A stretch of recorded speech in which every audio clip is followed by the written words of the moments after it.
What's up everyone? Thanks so much for tuning in. This is the first official video in a new series I've been working on for quite a while now that focuses on my 93 GMC Jimmy.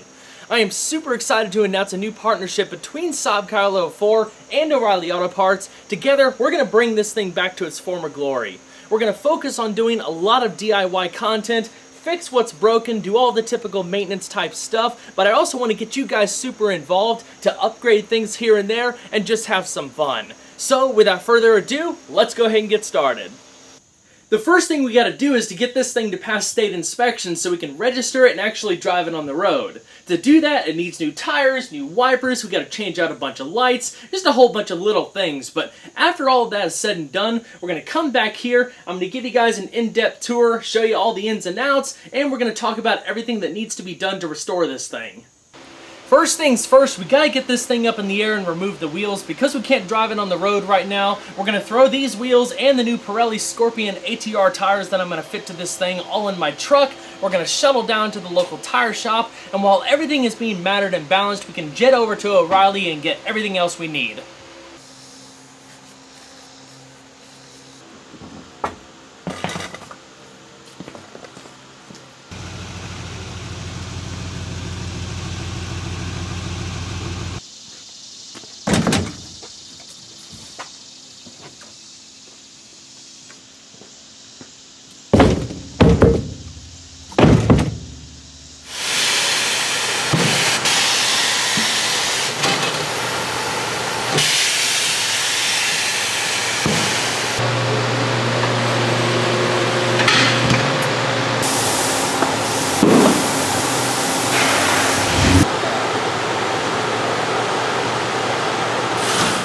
So every state has different inspection laws, with North Carolina being that the Jimmy is as old as it is, it only has to pass a safety inspection. So we've already got new tires, we need to get new side marker lights, brake lights, a license plate light, and wiper blades. So super simple, let's go ahead and grab what we need.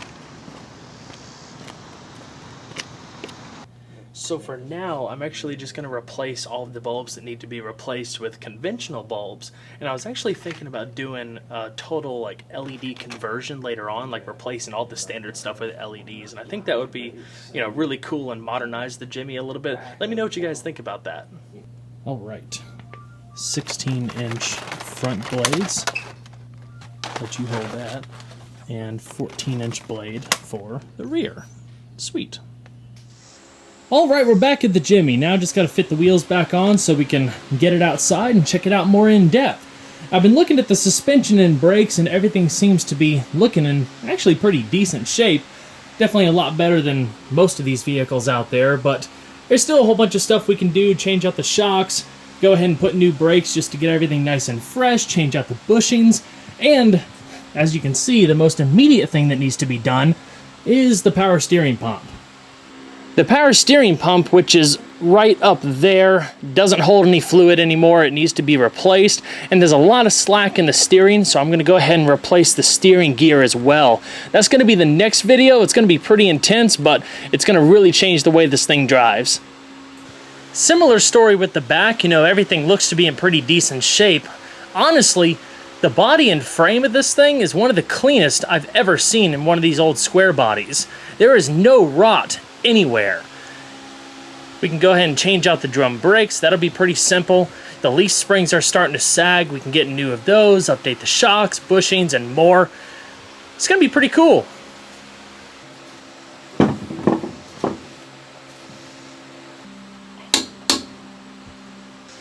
All right, the wheels are on. The tires are looking fantastic. Now let's go ahead and get this thing out of the garage so I can give you guys a closer look, and we'll talk about everything that we have in store for it.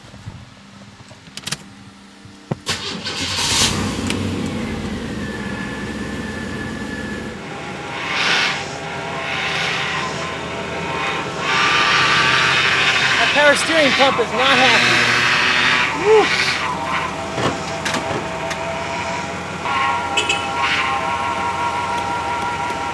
It doesn't work.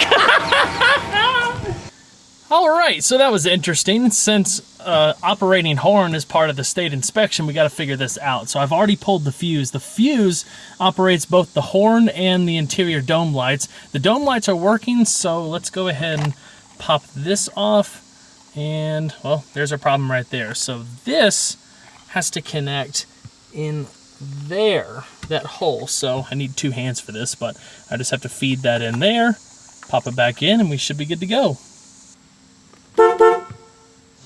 While I got this thing out here, let me go ahead and give you guys that quick tour. So as far as the engine, it's the 4.3 liter Vortec V6. This is the multi-port injected unit. I also really like how it says Vortec on top in orange. It's a pretty cool detail. It's got a 4-speed automatic. The powertrain has about, well, the whole vehicle has a little over 200,000 miles on it. It's in really good shape overall. You know, it runs really good. There's a lot of maintenance and stuff that I'm going to be doing throughout the series, including a complete tune-up. There's also a bunch of other things that I can fix and update just to make it, you know, a little bit more reliable as a daily driver. Like I was talking about earlier, probably one of the most impressive things about this particular example is that there is no rot on the body or frame. It's really quite impressive. Even the interior is just about flawless, especially for a vehicle with a little over 200K on it. I need to fix this armrest. This driver's seat can do with a little bit of love. Got to get a new housing for the power seat controls. Build up this cushion a little bit. Shouldn't be too much difficulty with that. But yeah, very clean. I know a lot of people have been asking me to do some more detailing videos, and I definitely plan on doing it with this one, a dedicated one for the exterior and the interior. Even though the interior is in such great shape, we can still update some things, you know, put some custom touches here and there and just, you know, have a little bit of fun. A lot of people want me to swap the digital gauge cluster out of the 94 parts Jimmy into this one, and I am planning on doing that. It's going to be a little gnarly, just a lot of wiring and stuff, and I got to figure out how to get the mileage of the cluster reprogrammed to match this one, but I think that would be a pretty sweet video. The factory audio system and graphic equalizer actually works, and works surprisingly well. The only downside here is that there's something wrong internally with the balance. So there's not a whole lot of sound that comes out on this side, so I actually have to adjust the balance far right to kind of equal everything out. When I do that, again, it sounds all right, but it can definitely use an upgrade. There's a ton of videos I'm going to be doing regarding the brakes and the suspension, making sure all of that stuff is updated. One of the earlier videos I need to do is replace the front wheel bearings. Moving on to the back seat, it's almost in better shape back here than it is up front. Back seat almost looks like it's never been sat in. Super good shape. There's an armrest in there. The seat back pockets haven't been stretched out too much. Very nice. All right, now let's go ahead and replace the lights. Gotta first replace these little side marker lights.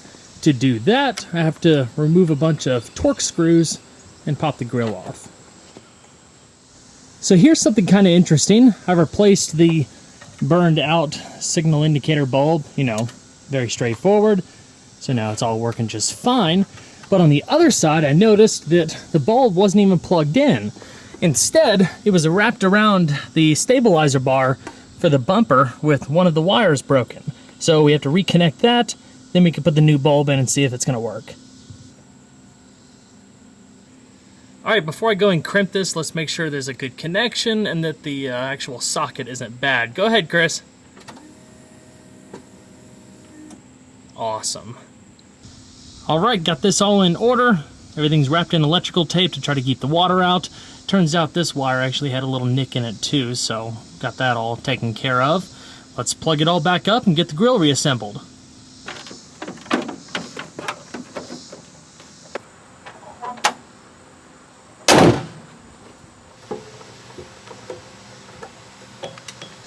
So here, try to unscrew the bulb and the actual bulb just breaks out of the socket. So in this case, I'm going to go ahead and take the entire thing out, remove that bad socket, and then this is a good instance where some bulb grease would help try to prevent a bulb from getting stuck later on.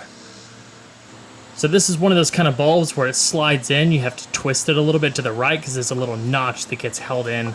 You can see where the socket's a little raised right there. I haven't done a very good job yet so far, but having it free from the vehicle should make it a little bit easier, so let's get to it. Now this is what you call a bulb that has been in for way too long. So ran into a little snag with the license plate light. I think the actual socket or the wiring has gone bad, unfortunately. It's pretty corroded. The license plate light on my parts Jimmy, I'm pretty sure does work, so we're gonna go ahead and continue on, fix the brake lights, change out the wipers, and then jet over to the garage, pull this off of the other Jimmy, and we should be in good shape. Actually missing a screw down at the bottom. Let's try to find one later and replace it.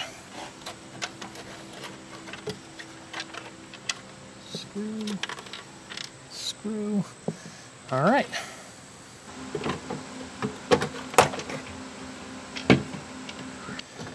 This is actually melted.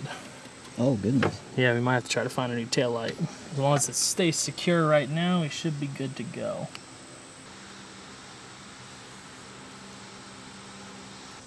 All right, turn the lights on.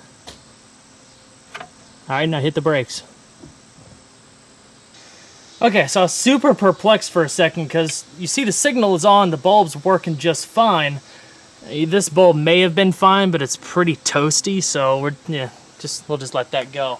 Turns out, pulled the fuse is blown. You probably can't see it, but busted circuit right there. So we just gotta go get a fuse, and then the brake lights and hazards should be just fine. Yes, problem solving. Right turn signal. Left turn signal. Turn the signal off. Hit the brakes.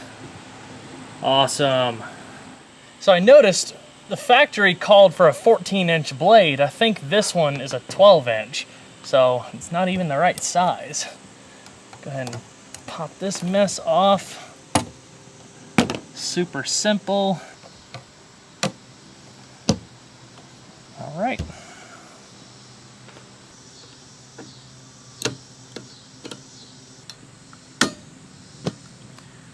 Done.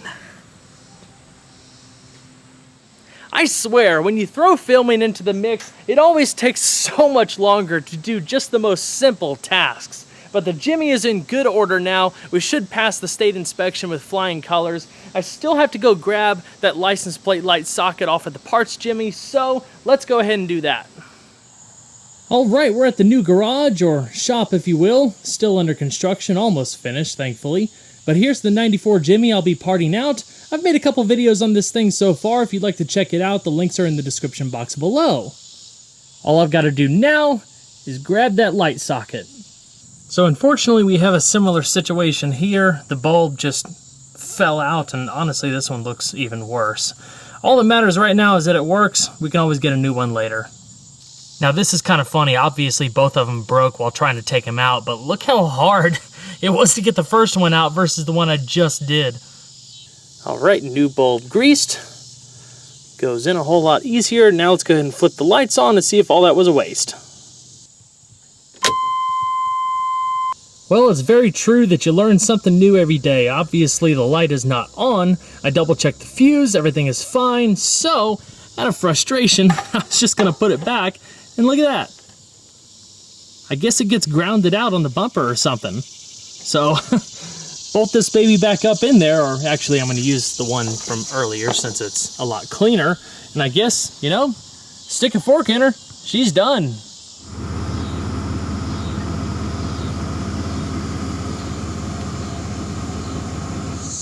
Well, everyone, the Jimmy is pretty much good to go as far as the state inspection is concerned. It passed with flying colors, thank goodness. But, of course, this wouldn't be a project series without a whole lot of stuff to do. And, of course, there's a ton of things to still fix on this, including a couple of new issues that have popped up. The radiator is leaking, the temperature gauge isn't working in the instrument cluster, and the air conditioning just stopped working.